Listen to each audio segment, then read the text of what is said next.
안녕하세요. 대형 멘토 신범철입니다. 벌써 이제 23년도가 가고 24년도가 왔는데, 여러분 모두 다 한 해 다 건강하시고 새해 복 다들 많이 받으셨으면 좋겠습니다. 그리고 이제 24년에도 여러분들의 투자를 위해서 서포트할 예정이니 저희 채널을 방문해 주시면 감사하겠습니다. 그래서 이제 뭐 알아볼 거는 선익 시스템인데, 이제 선익 시스템에서 주요 이슈나 그리고 주가가 어떻게 흘러가고 있는지도 같이 알아보도록 하겠습니다. 구강 선익 시스템에 대해서 제가 제일 많이 말했던 건 이제 ITOLED가 이제 점점 본격적으로 개화가 되지 않을까라는 기대감을 위해서 24년도에는 조금 선의 시스템이 수혜를 볼 수 있는 상황이 조금 많이 만들어지지 않을까라는 거였죠. 근데 그거는 뭐 많이 말했으니까 나중에 다시 차차 말하기로 하고, 선의 시스템에서 또 눈여겨볼 점 하나가 이런 마이크로 OLED다라는 거죠. 이런 마이크로 OLED가 주목을 받았던 건 이제 애플이 MR 헤드셋 비전 프로죠. 그래서 이제 물론 이제 이런 애플의 헤드셋에 선의 시스템의 마이크로 OLED가 사용되고 있는 건 아니에요. 이거를 공급하고 있는 거는 이제 소니가 공급할 예정인데, 그래도 이게 주목받는 이유가 뭐냐라는 거는 이제 마이크로 OLED의 장점이라고 하면은 이제 초고화질, 그리고 이제 저전력, 그리고 이제 응답 속도가 빠르다, 그리고 이제 소형화가 가능하다라는 거죠. 그래서 이제 마이크로 OLED는 초고화질, 저전력, 응답 속도가 빠르고 이제 소형화 가능하기 때문에 앞으로 이제 이런 웨어러블이나 AR, VR 이런 기기에 적합한 특성을 가진 이제 차세대로 주목받을 OLED 제품이다라는 점이죠. 그렇기 때문에 이제 이런 이제 AR과 VR 시장이 앞으로 어느 정도 커질 거냐가 중요한 문제일 거예요. 마이크로 OLED가 이제 많이 소비되려면. 하지만 향간에는 AR과 VR이 아직까지는 비싼 값을 못한다라는 소비자의 의견들이 있죠. 물론 저도 그렇고 다른 이제 많은 분들도 이런 AR과 VR의 시장이 점점 커질 거다라고 생각할 수 있지만, 아직 이런 돈 대비 이제 사용할 수 있는 분야가 적게 된다라는 부정적인 인식이 강해지면은 이런 시장 규모가 조금 축소될 수도 있기 때문에 이런 것들은 조금 수정을 해 나가야 되겠죠. 하지만 뭐 지금 선 시스템에 대해서 뭐 얘기를 하는 거니까 이런 것들에 대해서는 자세히 얘기는 하진 않겠습니다. 그래서 더 중요한 건, 그래서 이 마이크로 OLED를 누가 쓰느냐가 중요한 거겠죠. 일단 이제 선희 시스템 같은 경우는 19년도에 이제 시야에 약 이제 295억 원의 이제 증착기를 공급한 실적이 있고, BOE한테는 21년도에 약 276억 원 정도의 공급 실적이 있습니다. 그래서 이제 BOE도 마찬가지로 선 시스템의 장비를 통해서 이제 올레도스를 생산 중인 거고요. 그리고 이제 제일 중요한 거는 이제 이런 선의 시스템이 이제 추가적으로 또 시야와 322억 원의 계약, 즉 이제 선의 시스템 중 시야에 올레도스 증착지 공급을 했다.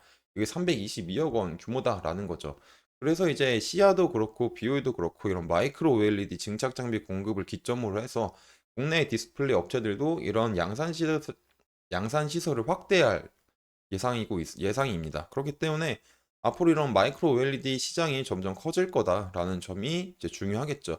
그리고 이미 선 시스템은 이런 시장에서 어느 정도 선점을 해 놓은 상태니까 앞으로 향후 이런 행방을 조금 지켜보면 좋지 않을까라고 생각이 듭니다. 그래서 이제 이슈는 여기까지 맞추고 차트를 보게 되면은, 제가 이제 선 시스템에서 이제 말을 했던 건 현재 이제 이 매물대를 넘기지 못하고 있는 상황이죠. 지금 그 매물대가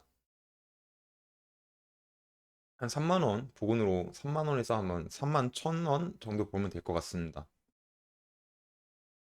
일단 그 전에 이제 먼저 말씀드릴 거는, 저희는 이제 리딩을 하는 회사가 아니기 때문에 제가 이제 직접적으로 이제 매도나 이제 매수를 이제 하라고 말씀을 드리지 않습니다. 그래서 이런 차트를 보는 이유는 같이 이제 이런 상황에서는 이런 시나리오가 나올 수 있다를 어떤 가격적인 측면에서 얘기를 하는 거기 때문에 이게 착오가 없으셨으면 좋겠습니다. 그래서 다시 한번 말씀드리면 저는 이제 매도에 대한 의견을 제시하지는 않습니다. 그래서 이제 중요하게 볼 건 그간 3만 원 부근과 이런 고점 부근에서 현재 눌리고 있다. 근데 그 상황에서 이렇게 점점 이평선들이 배열을 갖추고 있다라고 했었죠. 5평선, 10평선, 20평선, 그리고 10평선과 120평선의 골든 크로스가 이제 예정이 돼 있기 때문에 이런 중장기 쪽으로도 상승의 추세가 강해질 수도 있지 않을까라고 생각해 볼 수 있다라고 얘기를 했었죠. 그래가지고 제가 생각해 볼 수 있는 시나리오가 현재 이 고점을 넘기지 못하더라도 지금 뭐 이게 살짝 넘은 듯 했지만 오늘 다시 눌리고 있고요. 그래서 일단 현재 이 부근을 지켜줄 거냐, 지켜주다가 다시 이렇게 다시 재차 뚫어주고 여기 위를 안착해 준 다음에 다시 반등이 나올 그림인 거냐를 먼저 조금 생각해 볼 수도 있을 것 같고요. 만약에 이 부분을 지지하지 못했을 때는 우리가 이제 봐야 될 부분들이 27,500원 이런 부분이라고 했었죠. 그리고 두 번째로 봐야 될 부분은 이제 25,500원 이 정도 부분이라고도 했었죠. 그렇기 때문에 만약에 이제 만약에 이제 여기서 잘 지켜주게 되면은 점점 잘 지켜주다가 캔들이 하나 딱 뚫어주게 되면은 이제 5평선과 평선, 20평선이 다시 배열을 갖출 거니까 이렇게 추가 상승의 흐름도 기대해 볼 수 있지 않을까라고도 생각할 수 있을 것 같습니다. 만약에 지켜주지 못했을 때 27,500원과 이런 25,000원 부분을 잘 지켜주는지도 한번 봐야 되지 않을까라고 생각을 합니다. 그래서 이제 다시 말하자면 지금 현재 고점 부근을 넘기고 있지 못하지만 현재 부근을 잘 지켜주면서 뚫어주는 캔들 같은 게 나오게 되면은 추가 반등이 나올 수도 있지 않을까.